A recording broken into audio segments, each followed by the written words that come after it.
Welcome to the RiVeR Project podcast series. I'm delighted to be joined today by Dr. Susan Lagdon. Susan, you're very welcome. Susan is a senior lecturer in psychology and mental health in the University of Ulster.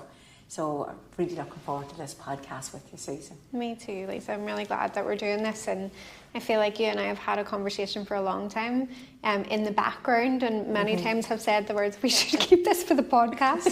So true. So it's very great that we can share our conversation and our thinking in this important topic area with everybody else. Oh, brilliant, Susan. So I might start off by asking you, why is research in the area of domestic, sexual and gender-based violence important? Yeah. I know it sounds like... No. It's immediately I have a nostalgic thought, which is what my mum used to say, which is, you don't know what you don't know. And I think that is why research is so important. If research is about shedding light on things that need to shed light on. And when we think about gender-based violence, domestic violence, we have a quite short history of reform when we really think about that. The laws are only newly evolving in legislation which protects women and children. And those changes have emerged as a result of an evidence base which demonstrates that the harm that is caused by violence and abuse. Now that seems very matter-of-fact, doesn't it? It seems very matter-of-fact and knowledgeable in the sense that, if you hurt or harm someone, you're going to cause damage. But for many years, we didn't know that. We didn't acknowledge it. It was a back burner issue. We weren't clear on how women and children and wider societies were being affected by things like domestic violence.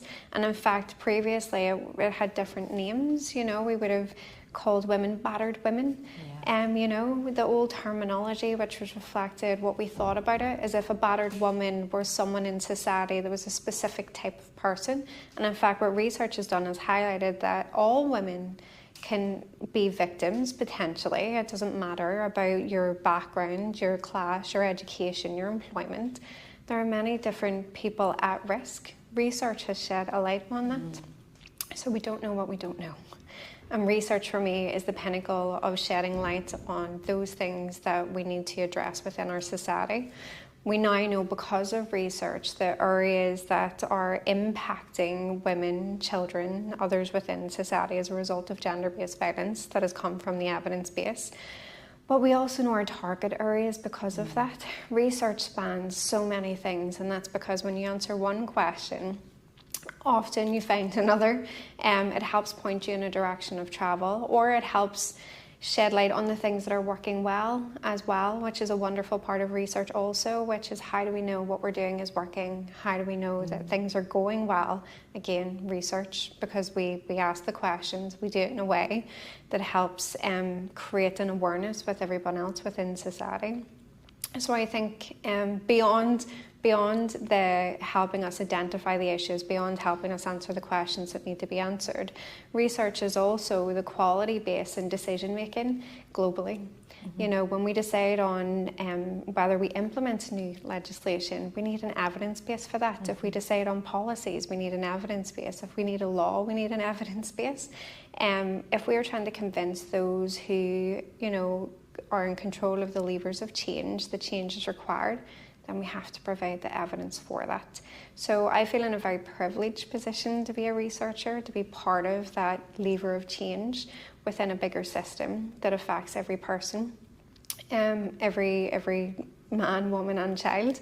That's a wonderful place to be. But research has a huge role in helping to move our society forward. No, absolutely. It absolutely does, Susan. Yeah. And so, Susan, you've concentrated your career on research, and I mean that's very evident in all of the wonderful research that you're involved in now, but what you've been doing.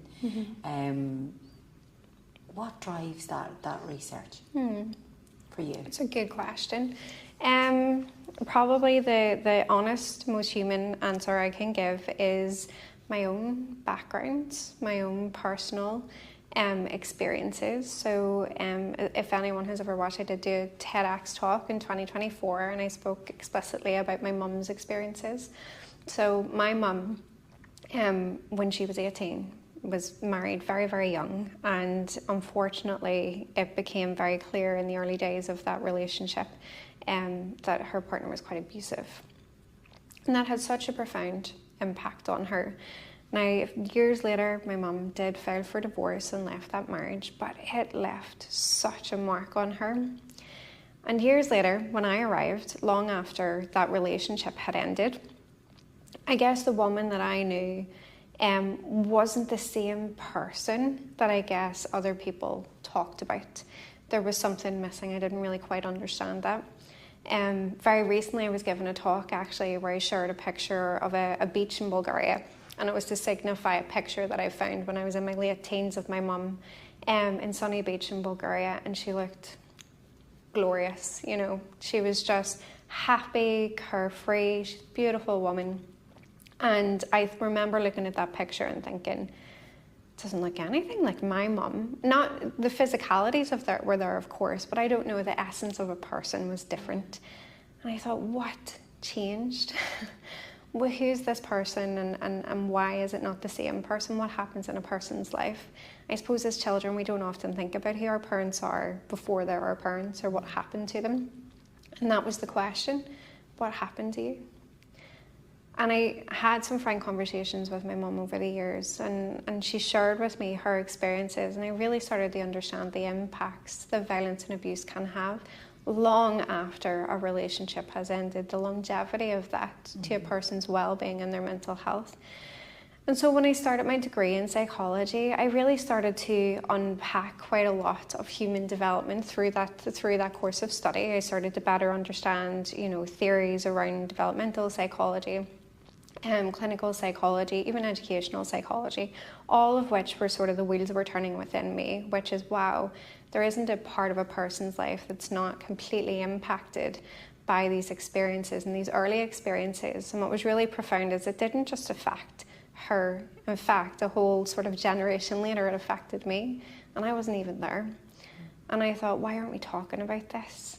Why aren't we talking about this within society? We know through statistics, of course, that many women will have these experiences, but why aren't we talking about the longevity, the impact, the generational trauma associated with these experiences? And I suppose that within me delved up the researcher, which is, well, I want to know more. I want to spend my time knowing more, and I want to shed light on it. So that's what I did. I applied for my PhD, which looked specifically at intimate partner violence, mental health and service experience of women in Northern Ireland. And I was very lucky at that time to use a mixed methodology approach. So I was using the statistics, which are so important, those hard numbers and facts, which is what are the experiences that individuals are having, but also then bringing voice to that. And I suppose back then, which is nearly, we'll not talk about how long ago, but it was a long time ago. The methodologies, I guess, the schools and those methodologies were almost set very separately. You either a quantitative researcher or a qualitative researcher, but never the twain shall meet. And I thought, well, no, no, I'd like to be both. I don't want to put myself in one side of the house or the other. I'd like to give both a go. I think that we need both in research. I think that they provide the other half of the question. We're always going to look at the statistics and see that maybe 60% have had this experience, and my next question is always going to be, but why? But what happened and how did it happen? And this is where qualitative research is just such a strong methodology to be able to do that. So that's what I did. That's how I spent my time. I'm sure you'll remember well the hard focused years where you start to question why you chose research as a career path at all. And is it too late to stop and is it now? too late? And can I change, and what other careers are out there? But I did, persisted. And in retrospect, at the time, and for anyone that is pursuing their PhD, we all feel the same. We get to the end, we question our life choices.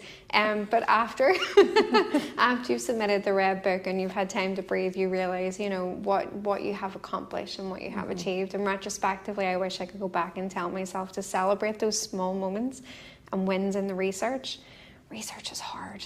It really is. It's hard in lots of ways. It's hard to learn the methodologies. It's hard to combine the methodologies. It's hard to recruit. It's hard to do ethics.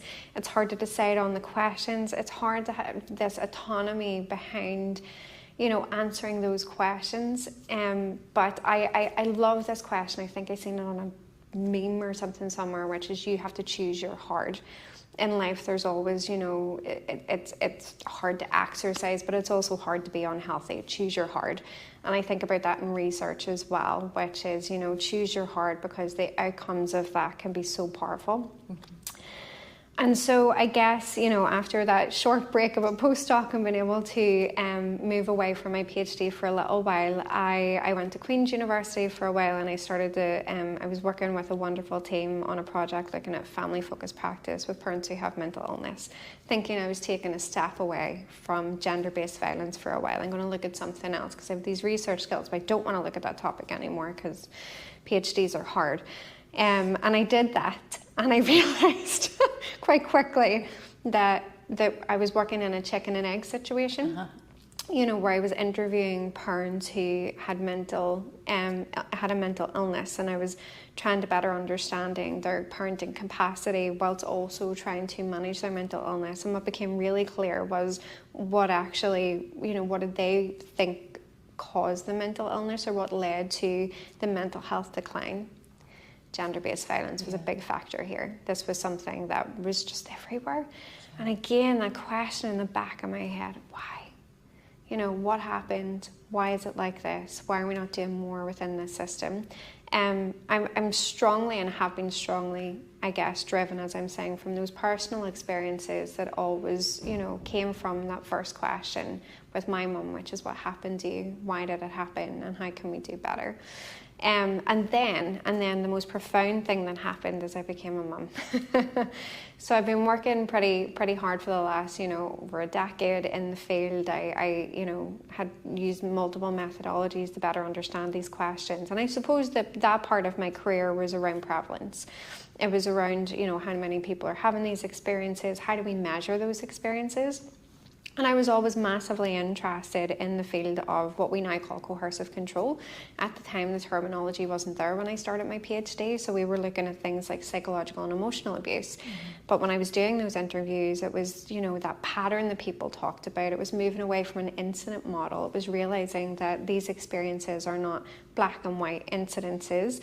There's something much more complex going on that is, you know, pecking away and at someone's mental health and well-being. So I spent a long time in my publications, if you look at anything prior to 2018, was a heavy focus in that. And then my daughter was born in 2019. And I remember, you know, after sleep deprivation, colic, and all sorts of things that you learn to manage, I remember sitting with my daughter. She was around 6 months old, and I had this just looking at this beautiful little girl and thinking, oh my gosh, the world needs to change for you. I feel quite even emotional saying that, because I realised that this small little girl was coming into a world where she wouldn't have a lot of choices in terms of the things that happened. I thought about gender inequalities. I thought about the things that she might face, the things that I had faced that, you know, early on, even in my late teens, my early 20s, catcalling, you know, the things that go on in bars, leering, all the things that can make you feel uncomfortable as a woman. And I suppose I was always able to chalk that up to, oh, it's just what happens, and, you know, it's not fair and it's not nice, until she was born. And I thought, well, no, now I need to, you know, it's not enough anymore to know what happened. It's how can we change it? She changed my motivation to a more action-focused, forward-thinking in the research. And so I think I've shifted gears then in my research career, where I went from what happened and what do we know to, well, how do we change it? And how do we engage with those that will help us make those changes? And I guess that's now the later part of my career is probably much more action focused, in terms of it's not enough to ask the questions, it's also how we bring that to the fore. And I was speaking at a conference a couple of months ago in Donegal, and the lovely host of that conference had said, you know, you've given a lot of talks. And I thought, I have. And again, this is probably new for me in my career, and as a researcher, it's not the most comfortable thing in the world. We're not, well, I personally was not someone who was naturally good at getting up and speaking to large numbers of people and traveling to give those talks. And I can see from your micro expressions, Lisa, you're like, but you do it all the time. No, but I'm going to say, and I'm not just saying because you're here, but because you are so good at it.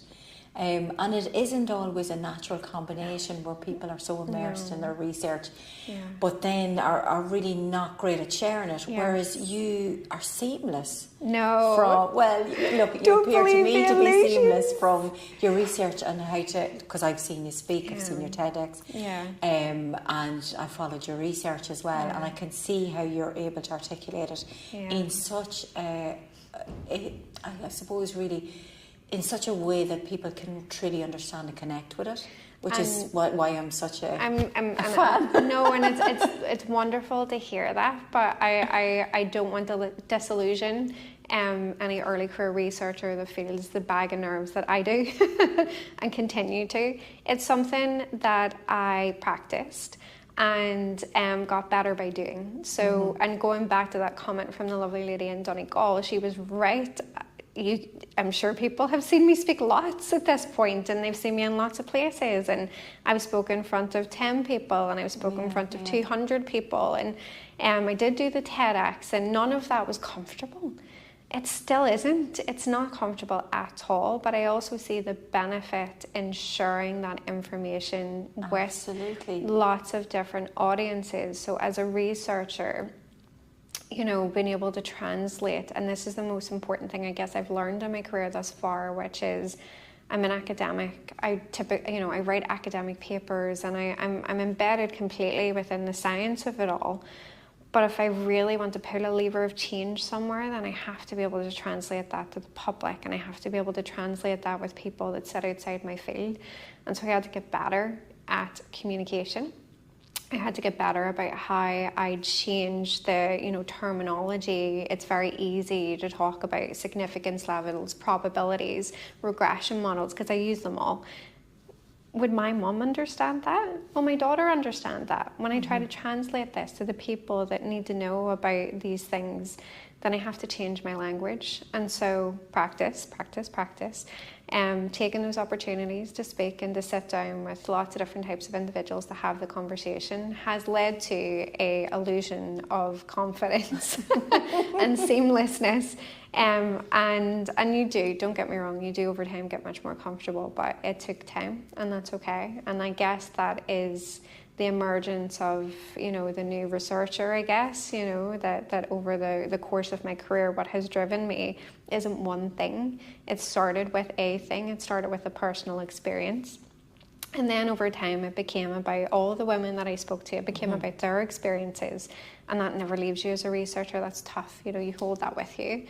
And then it became about my daughter, and it became about action-based. So I can't say that one thing led to the career and the focus. In fact, it's been ever-changing and always does. It's just that I guess I've been fluid in my movement and, continue to learn and continue to develop. Research is ever-changing, methodologies are ever-changing. But I think if I could sum it up, I have now become what I like to describe as a pracademic. I am an academic who likes to work on the practical end of things. And I guess that's where I'm at the moment in my career. Wow, and so many influences all along there, Susan, and being moulded and shaped by life as it's changed. Yeah. So you had mentioned there around your movement towards more kind of action-focused research, and maybe you could talk to us a little bit about your more recent work then in that area. For sure. One of the projects I'm very excited about is the Head, Shoulders, Knees and Toes project. So that particular project came from my early work in coercive control. So I joined Ulster University in 2019, and one of the first projects I worked on was public understanding of coercive control. So as I said, I had a long history of exploring different types of experiences of intimate partner violence, domestic violence, family violence, and over time I could see what Evan Stark would call coercive control, this pattern of behaviour that was emerging in some relationships, and I couldn't quite capture it though. Statistically, we could see patterns emerging, and when we spoke to women we understood what was happening. But I just worried that the legislations and the law and the policies that were emerging around this, I thought, does everyone else in the public, so it goes back to that action focus, would everyone else in the public understand the terminology such as coercive control? Would they know what it means? Would they be able to identify it if they've seen it? And that's again, it was a tough one to figure out. Well, how are we going to measure that in research? So I got a little bit creative and developed scenarios, and I didn't do that on my own. Thankfully, I worked with a lot of wonderful professionals across different fields to work with us to try and develop scenarios that would represent really obvious coercive control and less obvious coercive control. And we used the Northern Ireland Life and Time Survey, which is a population-based survey, to explore the public's perceptions. And this was before legislation in Northern Ireland was implemented around coercive control, so prior to legislation. What we found is that many people do not understand the term coercive control, and they don't know what it means. When they looked at the scenarios, if it was really obvious and blatant, people can see that this is harmful behaviour, but they still wouldn't officially report it. And if it was less obvious, they couldn't see the abuse going on at all. And that didn't surprise us as researchers, but it certainly created a pathway, which is this gap in, what's the point in having legislation and laws if they can't be used by the everyday person that needs them the most? So over time, that was driving, again, the curiosity around, well, how do we get from research to action? What do we do? And I suppose at the time I was exploring lots of things through research, so the lived experience of women in Northern Ireland in terms of violence and abuse. I was exploring things like terminology, how do we understand coercive control, what other countries are using, what types of terminology, why is it not consistent, how does legislation differ, etc. And then I got a very interesting phone call in December 2023 from a colleague in the executive of Northern Ireland who invited me to do a TEDx talk. So I said yes, because who doesn't? Who says no? Inside, everything was screaming at me, don't do it. But I said yes, and I suppose at that time I didn't know what I was going to speak about. But thankfully they did have some training in place, which was really helpful. And my focus became this, that how do we tell the public about something that's so complex and so different? It's ever changing as well. Not everyone's experience of coercive control as a pattern of abusive behaviour will look the same, and that's why it's really tricky, because it's relationship dependent. And what happens in your relationship and what is considered harmful in one relationship might not be the same in the other, and that's so hard to tie down. And I thought, how am I going to tell the public about this? Importantly, and going back to my title as a senior lecturer in psychology, mental health, a big part of my work is about mental health and well-being, and is about the inner parts of a person. And it brought me full circle to my mum, which is that longevity of impacts was internal. Bruises and cuts will heal quickly, and many victim survivors will say that, which is, the recovery from that is swifter. It's the mental health, the enduring implications for your emotional well-being as a person. That's the stuff that takes, the longest time to recover, if at all. And I started to think about how I would someday, how am I going to tell my daughter that? How am I going to tell her that it's her instincts that matter? How do I tell her, all that anecdotal stuff coupled with the evidence, which is, when your mental health and well-being are not in the best place, how do we ask questions around, well, what is it? What's driving that? How do I get at it? What kind of supports do I need? And it was a drive to Tesco's, very late drive to Tesco's, where I started to think through all of those factors. They were all coming at me, which is the research, the personal history, the being a mother, the complexities of, affirmation on the inside, And then I thought about head, shoulders, knees and toes.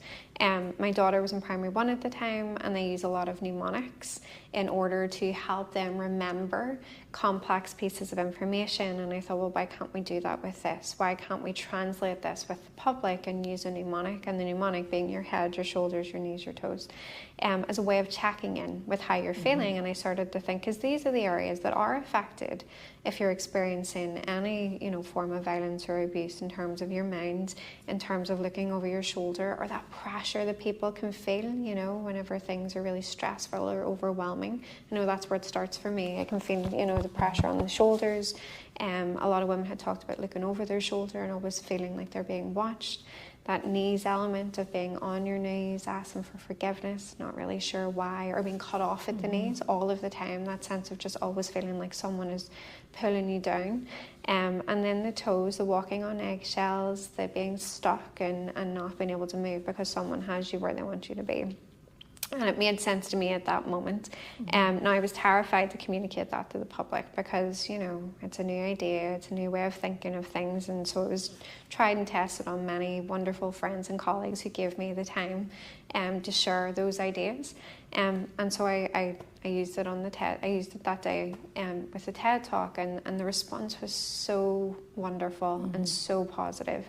And there's quite a lot of professionals there that day when I gave the talk who had immediately said, where can we find this? They assumed that there was a toolkit or a training resource, or that this had come from somewhere much more, concrete rather than just the inner parts of my mind.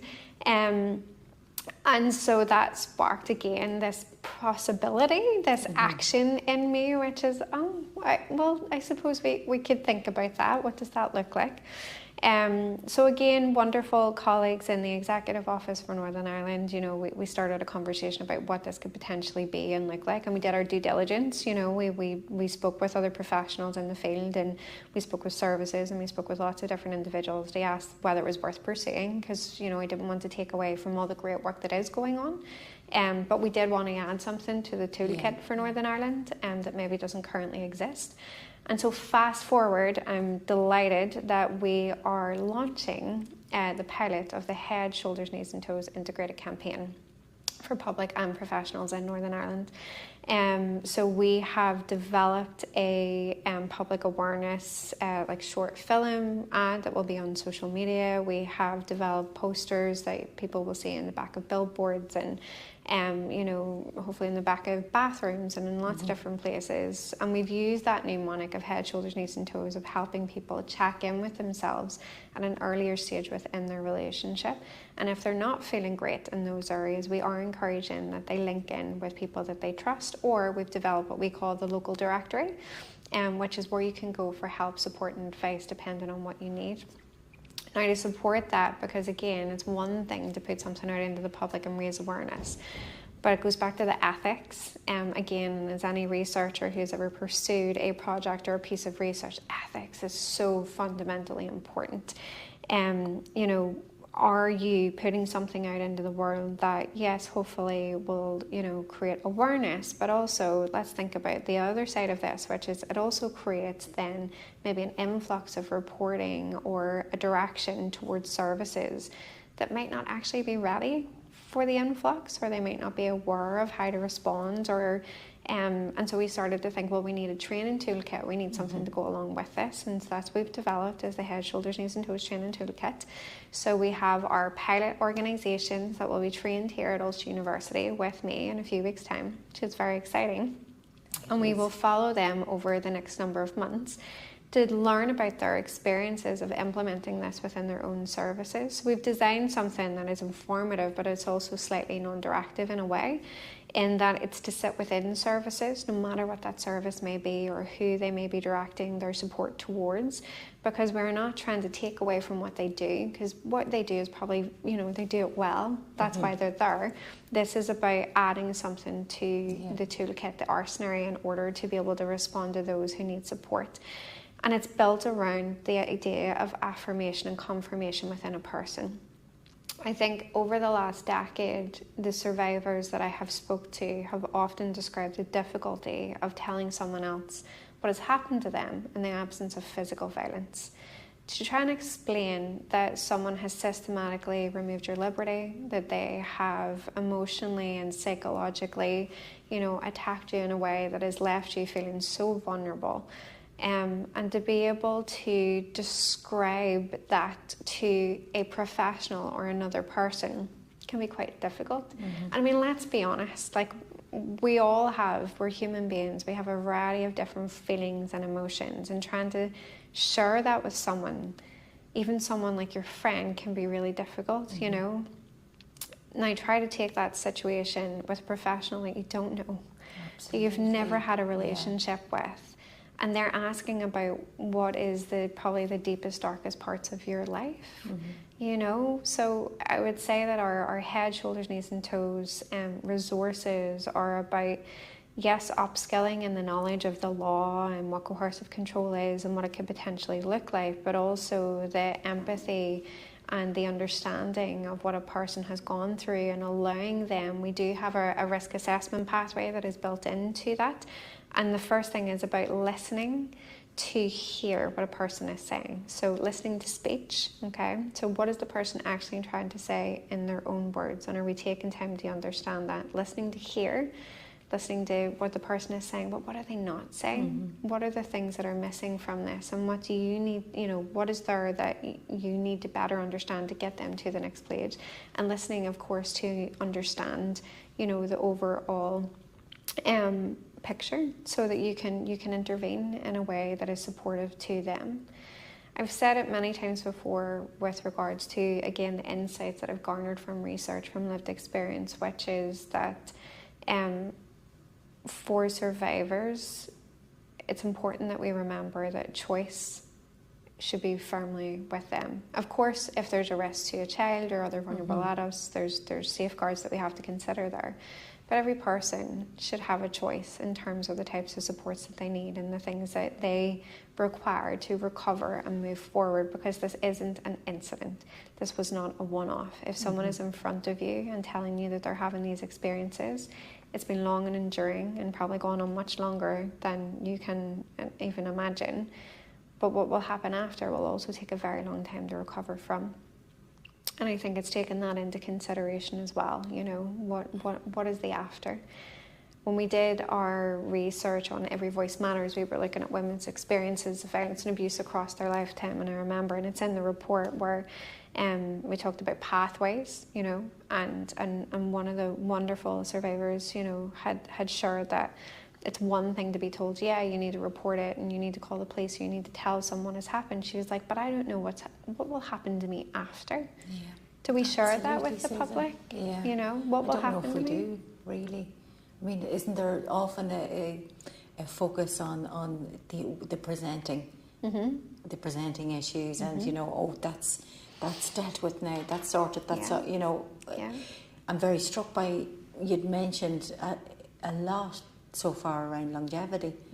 I'm not entirely sure either that many people understand the impact of this and how that carries through often. But choice, yes, absolutely. Choice, again, a hugely important message, I think, for not just for professionals, but for supporters generally. Yeah, I think so. And I think for us, that's where the Head, Shoulders, Knees and Toes campaign and, the resources we've built around us, it really is an empowerment tool. That's where we are. It's about empowerment of victims, survivors, but also the empowerment of professionals. And I mean in the sense that we have, we're sharing knowledge and insight that maybe we haven't considered before. And it goes back to your first question about why research is so important. You don't know what you don't know. And we're trying to use the research and an evidence base, which has completely driven the development of this work, to upskill all across society. And for me, that's, as a researcher, gosh, it's just like the most amazing thing, a highlight of my career thus far. As a mother, as a daughter of a survivor, it's a dream come true. That we're at a stage where we're moving forward to tackle something that has been behind closed doors for such a long time. Yeah, absolutely. Well, you should be so proud, because, I mean, what's so impactful about that is the way in which people can really relate to it, and that it empowers people to do that. Yeah. You know, as you had said, affirmation and confirmation, so that people can, in their own time, then assess what's going on for themselves. Yeah. Because hugely important, the point that you made around the bespoke nature of this and how it presents differently for different people, and that the harm is different for different people. Yeah. So being able to do that and assess that, and I'm sure that would really increase people's confidence in moving forward. And that's the hope, is to increase that confidence. You know, again, we know through our research that it can take years before someone will leave, and it may take many calls to the police service, you know, before a person decides, this is it, this is my time to move on. And there's a lot of social criticism around that.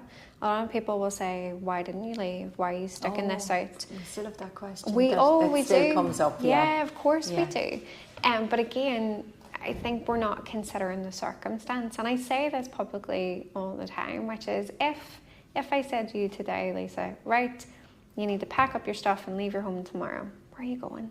I know. Where are you going, and what are those consequences? Exactly. I mean, when we work with students or in any shape, we're always talking about how, you know, choice being hugely important, but how women often stay for children, and sometimes they go for children, so it depends on their own circumstance. It really does. Because sometimes the leaving is actually the space where things become increasingly dangerous, as we know, and you could actually be catapulting somebody into poverty, homelessness, and creating more difficulties where there wasn't before. So it's complex, and again, for me, that's where research is so invaluable.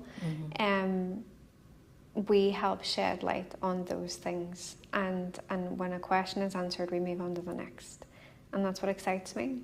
You know, it excites me about the future of the field. It excites me for all the work that has gone before. It excites me in terms of how we'll make our decisions to become more action orientated in research. We have to keep asking questions, and we also have to fundamentally, I think, going back to that listening as well. You know, I think that that's so important, that we do listen to survivors and allow them to help support our direction as travel as researchers. You know, that we take our time to, we all have our own assumptions, we're all driven. I mean, you bring your whole self to work and you bring your whole self home, and that's an important position to be in as a researcher, to understand the disentanglement of that sometimes. When do we need the subjectivity and the objectivity? But be able to, you know, learn from those experiences when they're shared, and you know, use that to help you decide on the direction of travel moving forward. And I think that's where we, you know, our team, and I want to say team, by the way, I don't, again, for the podcast purposes, want any, you know, budding researchers to think that this is a one band woman show. It is absolutely not. I work with incredible people. I have wonderful mentors. I have a whole system in terms of the university that works with us for these things to happen. You know, you don't just turn up and start doing the work. There's a process involved, and there's people involved within that, and it's really important that happens. And building, I think, you know, your relationships with community partners, with other researchers, like that's the important crux of how you do good research, partnership. Absolutely. Like all the worlds colliding in the right way. Absolutely. But I'm going to say, like, the victim survivor centric approach, I mean, it informs so much, doesn't it? Does. Yeah. As you had mentioned there, the travel of our research, but also then in the work and how we respond, and because they know so well the experience that they're enduring. Yeah. Absolutely. They have much to teach us. They really do. They do indeed. And I think that they, you know, as a researcher, I always try and endeavour to have I guess there's lots of different names for it, advisory group, oversight group, you know, engagement group, there's lots of words for it, but to have that survivor voice from the beginning of your research right through to the end to help you make sense of things. You know, there's many moments in my career where, you know, again, going back to that mixed methods piece where I've looked at the data, I'm trying to make sense of it, I have my assumptions, I bring it into one of our survivor engagement groups, and it's almost laughable that I didn't see what they see, because they know best, you know, that they've had that experience, that they can shed that light. So they play such an important role, and I think it goes back, for me, it's about thinking about an empowerment model and how you practice and how you work, and to understand that, you know, I can keep researching all of my days in this area, but they are the people that matter, the people that you're asking the questions.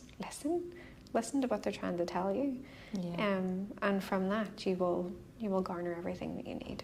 Oh, absolutely. I mean, something that, you know, when in practice in the area where people have that sense of pattern, that sense of emerging issues, or but really when we go to the heart of it with victim survivors, and we get that really rich view of not just what's happening, but how things could become better. Yeah, absolutely. I mean, it's the foundation of all, isn't it, really? It is. No, it is. And it's such a privileged place to be in research. And I know you and I talked about this earlier. I think it's probably important to mention, as a researcher, the other side of that, to remain, you know, so victim survivor focused, and to work on the empowerment piece, is also to acknowledge vulnerabilities in the work as a researcher. This area is both a privilege but also a difficult place to be at times. You are exposed to, you know, some of the saddest statistics and hard-hitting facts about this whole area, and often you're sitting there as the first person, you know, in your own work to see that pattern emerge. We did a piece of work a few years back which was looking at women across Northern Ireland. I mentioned earlier their experience of violence abuse across their lifetime, and we surveyed over, I think it was 542 women, and started to work with, again, fantastic team, and we were looking at the data, and what emerged from the data was that first of all, you know, 98% of those had experienced at least some form of violence or abuse in their lifetime. Many reported this first starting before the age of 11. And then it went on and it went on. And we did those types of analysis, you know. We looked at pathways, we looked at regression models to see if one was affecting the other. And of course, you know, of course what was happening in your childhood was having a fundamental impact on your experiences later on. But I remember sitting with that, and I remember the quietness between me and a colleague when we were looking at that data, and just, you know, as women, you know, that the sadness that you hold within you as a researcher, that not only out of your whole sample that they're having these experiences, but you know what that means for everybody else, you know. But the, you know, the importance of taking care of yourself as a researcher. And again, going back to the importance of a team, I work with wonderful colleagues that I can have a conversation with, and we can, you know, we can share our hard days and our heavy hearts, and we can support each other. But again, for others in research, or, you know, pursuing a career in this particular field, find your people is my advice. Absolutely, yeah. Find your people, find your critical friends, find those who you can, you know, scurry into an office and cry in front of, which I've absolutely done over the years. That's okay, because I'm still a human being, and, you know, and I'm someone who feels deeply in this field. And as I said, I'm a mum of a little girl, and all of that swirls around in your head when you're exploring this area. And as much as it is the absolute driver for change and your motivation, because compassion is, you know, absolutely needed in the field, it's also the thing that you have to protect within yourself, and you have to take care. And as researchers, I think we don't talk about that enough. We don't talk about, you know, the emotional hardship that can come from exploring such a difficult area, and to have more of that in terms of the future direction of travel for me in this field. It's also about creating opportunities within networks or communities of practice, to support one another as we progress through, you know, sitting within teams that can offer you both that kind of research support, but also the moral support necessary to do hard work. Yeah, but even being conscious of that, because I would suspect that there are people, you know, delving into this subject area and perhaps haven't had the benefit of a huge amount of experience, or maybe don't have the benefit of that network of support, and that can be very challenging. Like the very thing that makes us good at what we do, the compassion, the drive to want for change, the really wanting to hear people, really wanting to make a difference, is the very thing that can leave us a little bit vulnerable to that impact. But that's great guidance. And my next question is around guidance for professionals emerging from the research. But that is really good guidance for researchers at any stage in their career that expect it, because it takes its toll. But stay well in the work, and how you do that. The guidance you had there around those. Get your people. Find your people. Absolutely. Find your way to be able to let the fizz out of the bottle for that one, and then your own self-care strategies, whatever. I think whatever works for you. Absolutely, self-care is key, and I think for me personally, it was getting comfortable. We're saying things like, I'm finding this difficult at the minute, or admitting to myself that I needed to take a step back for a little while. I remember it was an astute observation from a colleague a few years ago who had said, you only do qualitative research every sort of, once every couple of years, or, there was a pattern where it wasn't consistent and it wasn't the methodology I used all the time. I was like, that's on purpose. I couldn't consistently engage with that type of data in conversations, and it's not because I don't want to, I love it, but also I need to process it. I need, you're working qualitative research, for example, but any type of research or data collection. There's the data collection phase, then there's the processing of the data, then there's the analysis of the data, and anyone that's ever done a thematic analysis will know that your exposure to that information is over and over and over again until you can sort of see those patterns emerge and start to create a framework around that. And it's such a great, experience, but if you really sit with it, you realise, or at least I had certainly realised over the years, that the exhaustion at the end of that, and it was an emotional exhaustion as well. And what I didn't want to suffer from was, the emotional fatigue or burnout that can come from the work. I want to keep turning up with compassion. I wanted to keep turning up with listening ears. I say that to my daughter all the time, use your listening ears. So I'm laughing. But I want to be able to continue to do that, because that's what participants deserve from me. If I'm asking someone to participate in our research, we're asking them to talk about, engage, and share the most vulnerable parts of their life. The least I can do is turn up as my best self. As a researcher, as a woman, the least I can do is to work on that. And that means understanding and have a fundamental understanding of yourself, which is when you need to take a break, when you need to ask for help, and when you need to acknowledge that this is hard. And it's okay. It's okay that it's hard, and it's okay that you need a little bit of time to recover from that. Personally, that's long walks and bubble baths. But everyone has their own way, and also most importantly and fundamental for me is having a great team of people that I work with and to be able to share in that. And we do, and I'm lucky to have that. But if I was to give a suggestion for anyone moving forward in the field, which is find your people, because you're going to need them. Absolutely. Because it is in ways such a responsibility. When people are just bearing their souls to you, you want to do it justice. Absolutely. You want to not lose half a word of what they say. No. You want to be able to make sure that the messaging finds its way outward. Absolutely. So, really throughout what you've mentioned there about bringing and sharing, and despite, because I haven't met many people that are like, oh, I love to do podcasts, or I love to do TEDx. No.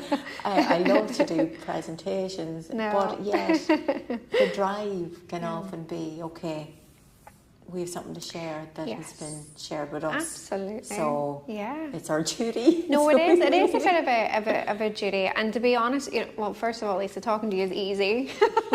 So you make this very easy. Doing the presentations, another thing. Absolutely. I mean, it's a fun, as I said, it's a fundamental part of the job, and it's also part of that duty of care to all of those brave individuals that have shared with you.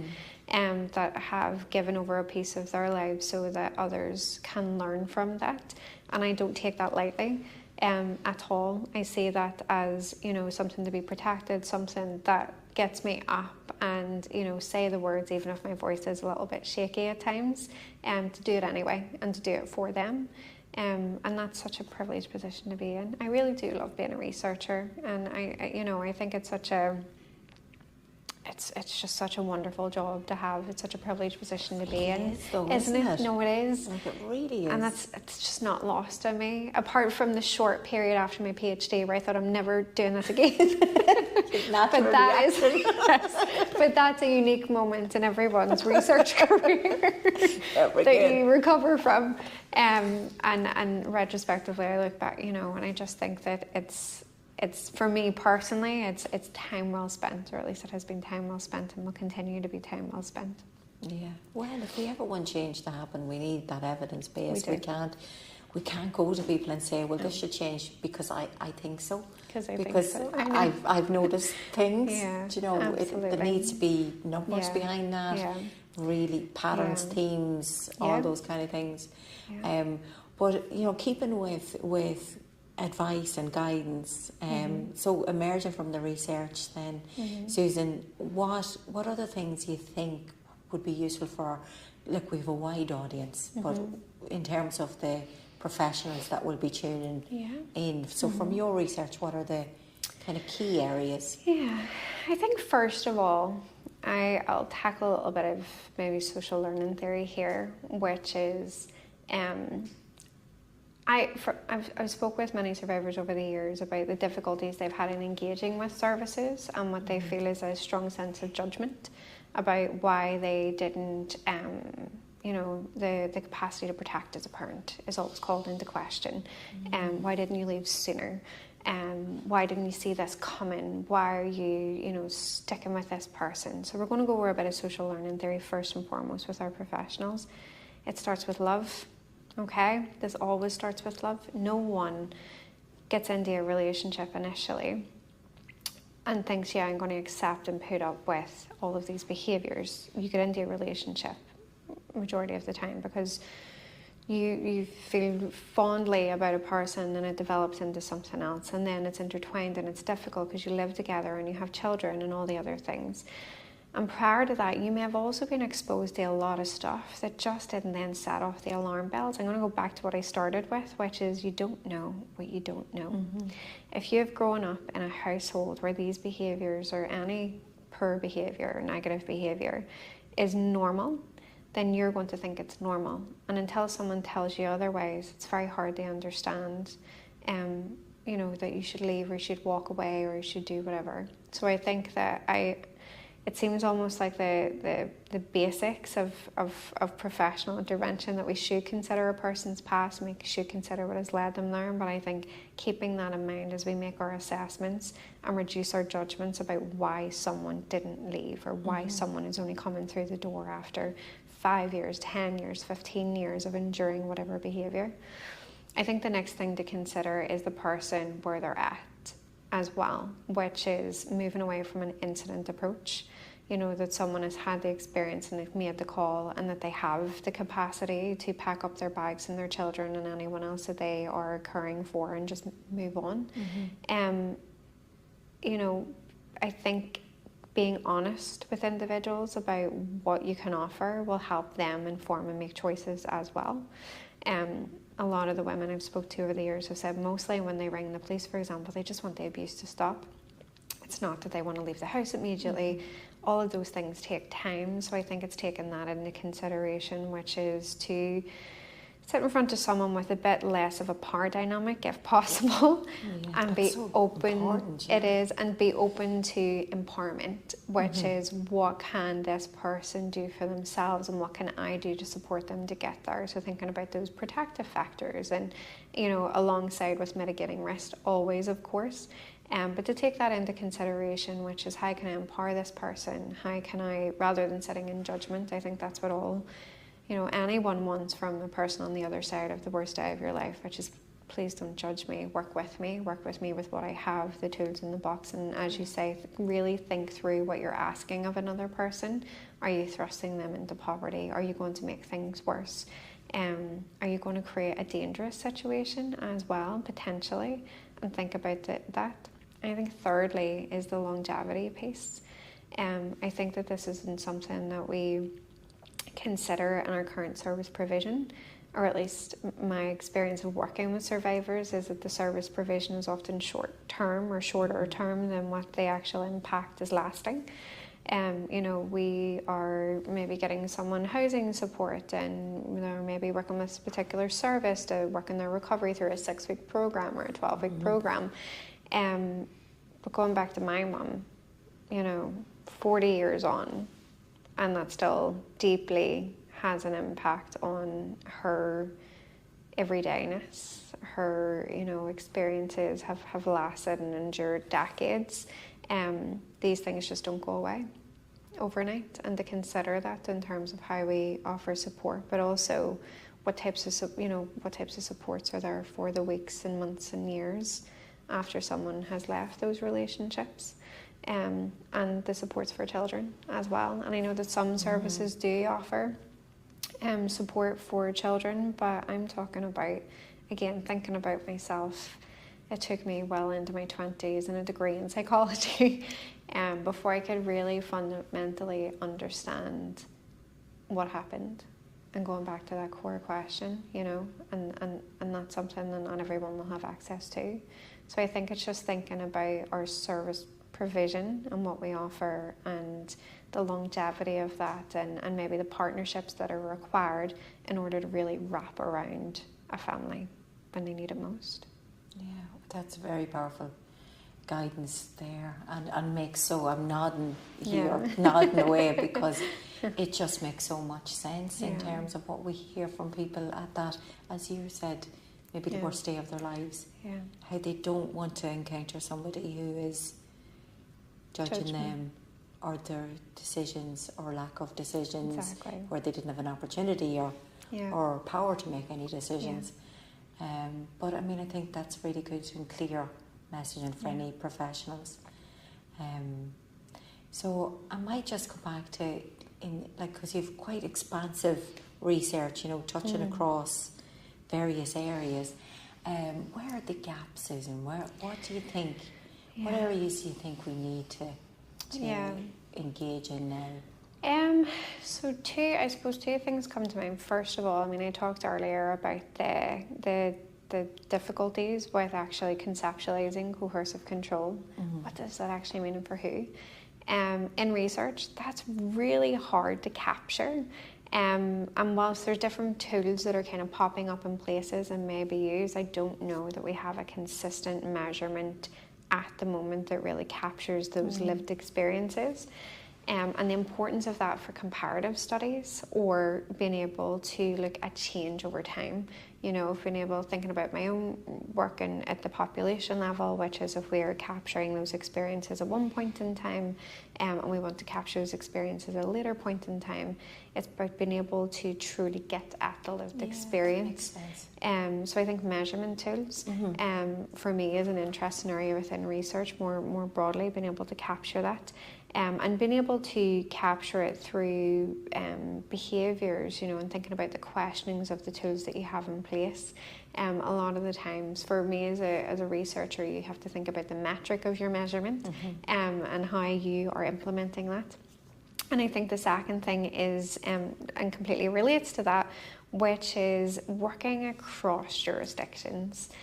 Working with different organisations, working with different countries in order to explore this area. We know from the World Health Organization that gender-based violence is a significant issue globally, but how we are tackling that, how we are measuring that, how we are developing, legislation and policy around that does slightly differ depending on your jurisdiction, your placement. And it goes back to a huge question that I get asked all the time is around cultural differences and acceptability across culture, where people will say, oh, this is accepted in one culture and why is it not accepted here? And I would challenge that to say that I don't think anyone is accepted of being hurt or harmed whatsoever. It's the level, of social response or social constructionalism around the issue that really drives legislative policy and also social change. And I think that we, working across different countries, jurisdictions and spaces, will help with more of a kind of collective and global approach in tackling the issue. So I think partnership is required, and I speak from my own experience, in that, which is going back to our cohort control research. We had initially completed that piece of work in Northern Ireland, and then it was replicated over the last few years in Denmark, and then it was replicated in Australia, and it is currently being replicated in Singapore. Now, the benefits of that is we've been able to write comparative papers, which will be published over the next year. And what we have found is that the same issues exist for those nations. And we've been able to work together as an international team in deciding on, well, what is the best course of action collectively moving forward? How can we support one another in tackling the issue? Because here's the thing. Women, families, children, and perpetrators travel. Mm-hmm. And if we are not consistently tackling the issue, and as we sit here as, someone who lives in Northern Ireland, someone who lives in the south of Ireland, if we don't have the same processes, laws, knowledge, legislation, supports and services in place, then it becomes a postcode lottery.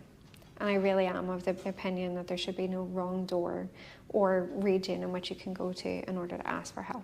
And that requires cooperation, consistency, and a certain standard of research, which is shedding light on a collective issue. Yeah, I mean, the consistency is absolutely key, isn't it? I'm really struck by the postcode lottery part, because you can see, even the matter of a few miles, a different system. Yeah. And being able to respond in a way when it can be somebody's worst day of their life. Yeah, absolutely. And something that's a bit predictable. Sorry? Something that's a bit predictable for people, that there's an easier to navigate. Absolutely. And just, I think that, I think it goes back to what we're trying to do, I suppose, with our Head, Shoulders, Knees and Toes campaign, which is it's not just about upskilling a public, it's upskilling everyone, in that process of not just identifying what's going on, but then you report it, and the person that responds on the other end, there has to be a readiness around this as well.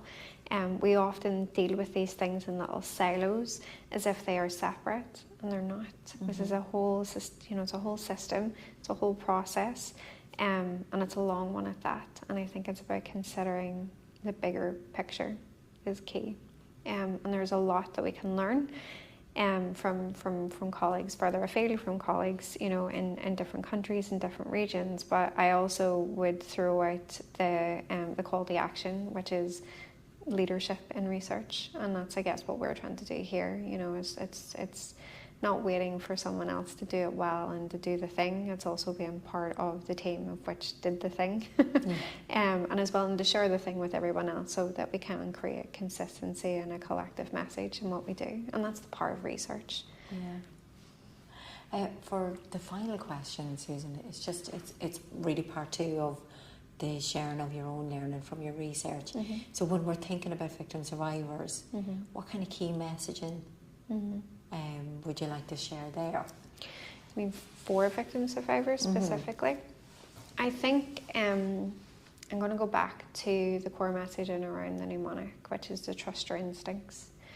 If it doesn't feel right, it's probably not right. I think that, I'm like getting emotional thinking about it, but my mum said to me, Susan, we have to help women find courage, and that's what you need. You need to find courage to just say it out loud for the first time, and then courage to continue to say it until you get to where you need to be. So I think that for me is the important thing here, which is, even when you feel that you don't have courage, even when you feel that there is no door in which you can turn to, I think, be brave, say the thing, and trust your instincts. That's wonderful. So, Susan, unless there's anything that you didn't get a chance to say, I don't think so. I think that's a beautiful message to leave the podcast with. So, Susan, thank you so much. Very welcome. All that's left for me to do now is to thank our listeners for joining us today, and encourage them to join us for the next podcast as well. Thank you. Thank you.